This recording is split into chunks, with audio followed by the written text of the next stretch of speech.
হচ্ছে দেখুন আমি মায়ের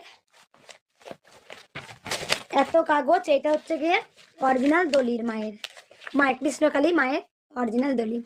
এখানে দেখুন লেখা আছে যে এই জায়গাটা হচ্ছে কোথায়, এখানে দেখুন লেখা আছে, আমি দলিলটা একটু পড়িয়ে দেখিয়ে দিই। অরিজিনাল দলিল আপনারা দেখতে পাচ্ছেন, দলিল ওখানকার পর্চাটাও রয়েছে, পর্চা রয়েছে, ভক্তরা একটু দেখবেন।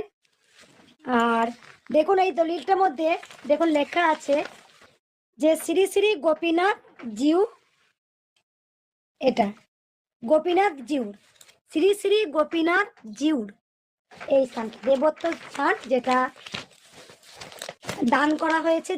যাই হোক, আমি এখানে বড় চক্রান্ত চলছে যে কৃষ্ণকালী মায়ের মন্দির কোনো মতে উঠতে দেবে না, কাজ বন্ধ করে দিয়েছেন। ভাবছে সাধারণ নারী ও আবার কি করবে, আমাদের কোনো